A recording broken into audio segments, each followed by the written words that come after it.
Sa isang matahimik na baryo sa baybayin, matatagpuan natin ang isang komunidad na puno ng sigla at samahan.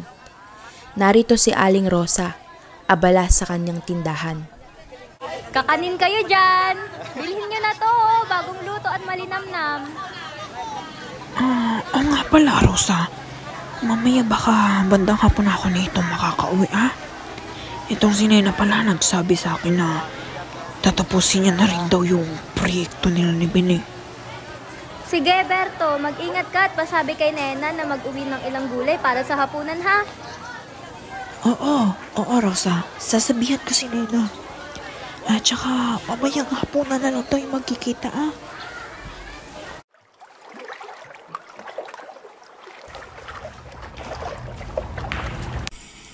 Sa ibang bahagi ng baryo, naghahanap si Nena ng inspirasyon habang si Ben naman ay abala sa pag-aaral ng topografiya ng kanilang lugar gamit ang drone na kanilang ginawa. Tara, bisitahin natin siya. Baka ngayon ang tamang panahon para malaman natin ang meaning na yon. Alam mo ba, Nena? Nakausap ko na rin si Lola Chideng tungkol dyan Tapos, parang may sinasabi siya na mayroong lumang agimat daw na nakukubli o nakatago doon sa mga kawayan sa tabi ng ilog. Tara, bisitahin natin siya. Baka ngayon ang tamang panahon para malaman natin ang lihim na yon. Aba, kayo pala. Akong batang Nena at batang Ben. Ano ba ang maitutulong ko sa inyo sa ganitong gabi? Lola, gusto po namin malaman ang tungkol sa sinasabi ninyong agimat. Yung lihim na taglay ng kawayan. Totoo po ba yun? Matagal ko nang inaasam na may mamumukadkad na bukod tanging kagalingan mula sa inyong henerasyon. Oo, may sinasabing agimat dito. Ngunit ang tunay na lihim ay kung paano nito binabago ang puso ng tao, gaya ng pagsubok na darating.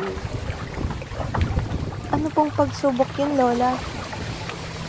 Kapag ang tubig at yamang partikular na kailangan ay nawala dahil sa mga pagbabago sa klima, muling magbubukas ang kawayan sa kanilang natatagong hiwaga upang iligtas ang naliligaw na komunidad, ngunit kailangan ng busilak na puso.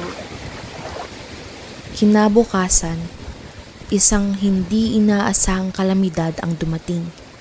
Isang bagyo na nagbunsod ng matinding pagbaha. Gising, Berto! Ibang klase ang ulan, baka umapaw ang ilog. Rosa, kailangan na nating lumikas kasama yung ibang mga pamilya. Ama, nakuha naming i-deploy ang drone para masubaybay ng tubig. Ang mga kawayan ay damdamin ng maaari nilang gawin. Habang nagkakagulo, nakita nila mula sa taas ng drone ang hindi pangkaraniwang pagkilos ng mga kawayan. Parang gumagapang ito.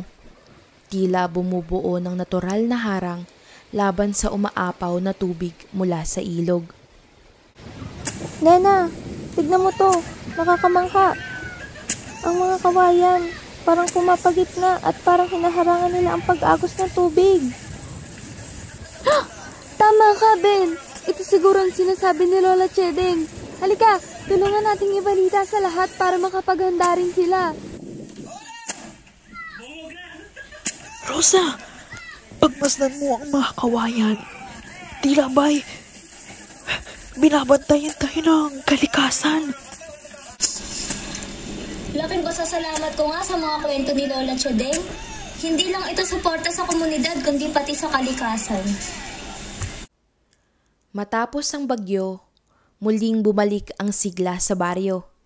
Ngunit ang nangyari ay nagsilbing paalala sa kanila ng halaga ng pagtutulungan at pag-aalaga sa kalikasan.